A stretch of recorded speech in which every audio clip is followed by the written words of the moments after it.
This is so I keep my count correct. So next we'll rip the lumber to 1 5/8. There's the maple, the cherry, and the bloodwood. I guess what I failed to mention so far is each row is only going to be 1/4 inch thick. So I will have to rip the maple and the cherry in half and plane it down to 1/4 inch to make all the rows even. So the next thing I'll do is rip the maple and the cherry on the bandsaw in half, and then we'll plane it down to 1/4 inch. There's the bloodwood, the cherry, and the maple ripped to 1/4 inch. I'm just not sure that I'm going to have enough contrast between the cherry and the maple. So I'm going to have to, after we have the pieces cut, I'm going to have to put some finish on it and then see if the contrast is great enough. If not, we're going to have to come up with something else. There's two test pieces I cut. This is the cherry, this is the maple, the raw. Then what I did is I put a coat of sanding sealer on both. And as you see, that makes a difference. I hope it's enough. So we're going to go with the cherry and we'll see what happens. The pieces are laid out in the order in which they go on the ring, and I'm going to be using Titebond translucent wood glue. It sets up real quick. That's what we need. So I'll get started and I'll show you when I have the first ring completed. Okay, the base has been turned around.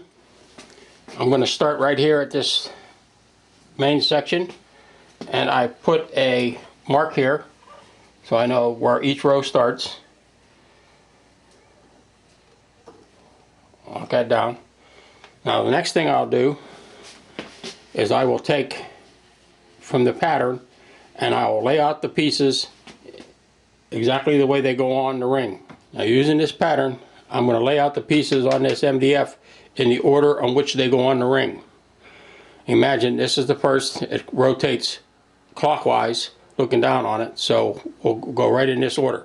I'll lay them out here on the MDF in this order so I don't have to misplace one or get it in the wrong order, and we'll start gluing the pieces to the base. And the inspector says it's okay. He's got an eye out, so I'll put the first ring on. The first ring is to be 6 1/4 inches in diameter. So just to double check, I measured in here 3 1/8, half 6 1/4. Then what I do, I got a small piece of double stick tape on here. I put this on here, rotate it 180 degrees.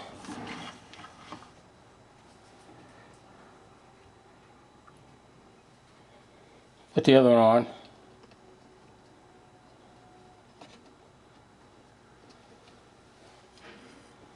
Now I measure that.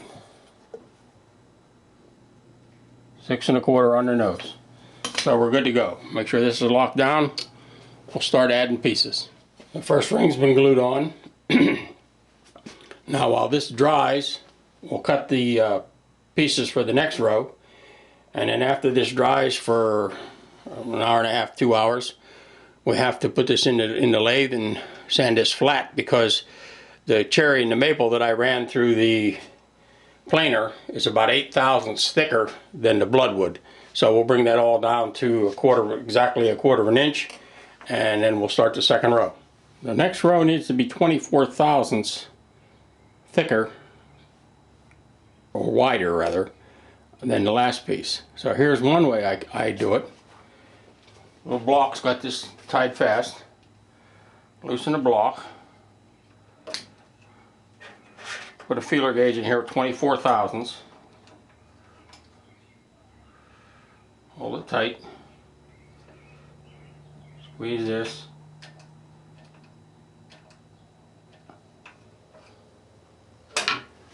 Loosen this. Bump it up again tight. And make a test cut.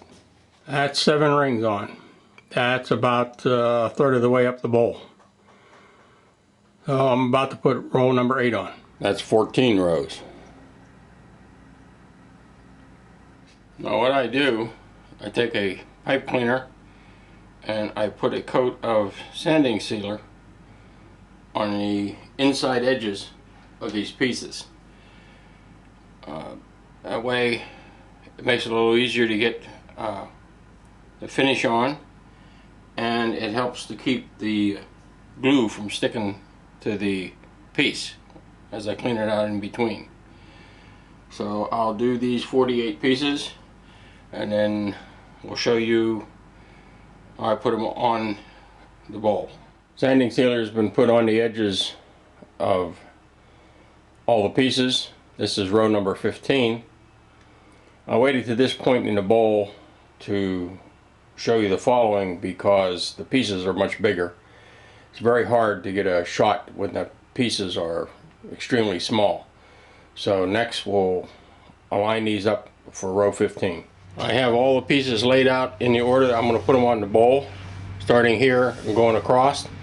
And the reason for the ruler on the second row is so this gets so monotonous so that I don't reach and take a piece from the second row before I finish the first. After I finish the first row, I'll take the ruler off of those and we'll continue from that point on to this point. Now we'll line it up on the bowl. Now I start the odd number rows at this point. The even number rows I start on the short line over here. So we make sure this is set up correctly. Next we have to check the piece to make sure that it's properly aligned at the top. Now once you're sure you're on your alignment mark, put a piece on the bowl and you can rotate it. See how far, if you're on center. If the piece is this edge is a little bit to this side, you can move the metal piece out a short distance. I wouldn't go more than 1/8 of an inch, might be stretching it. And that means this is the wrong size or this distance isn't set right.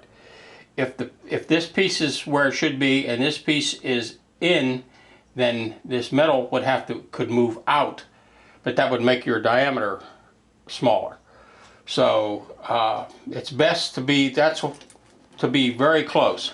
I am never off more than 3/1000ths of an inch. If I'm off more than 3/1000ths of an inch, then I recut the pieces. Now this is over exaggeration, but as you can see, if this length, whatever the diameter of the circle is going to be, if this piece is too wide, even though it's centered on this piece at the correct position, it comes over this way too far. If this piece was cut too narrow and the distance is set correctly, then it's going to end up short. So you have one of two things. If it's a small adjustment, you can move. If it's too big, you can move this out, which will cause this to slide this way and center it. Or if it's too narrow, you can move this in, and by moving this in, that pushes it over this way and centers the piece. But it can't be very much. So very critical that this distance is set correctly as well as this distance. Although minor adjustments you can make minor adjustments. Between each row, I have a smaller sanding block, but I use this one once it gets much over 11.5 inches.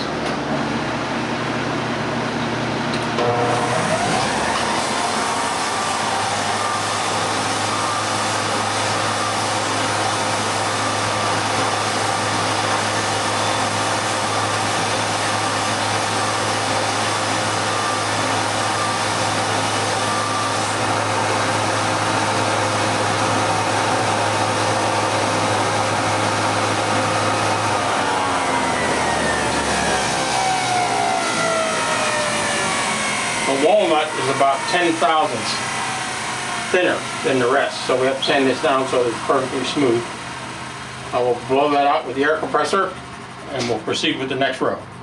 Next I take the first piece, Now I have sanding sealer slopped on the sides. It's going to get glued, and glue doesn't stick that well to the sanding sealer.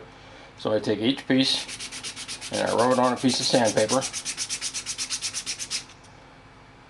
until that's all gone. Then I apply the glue. Take the palette knife, put all the glue on here.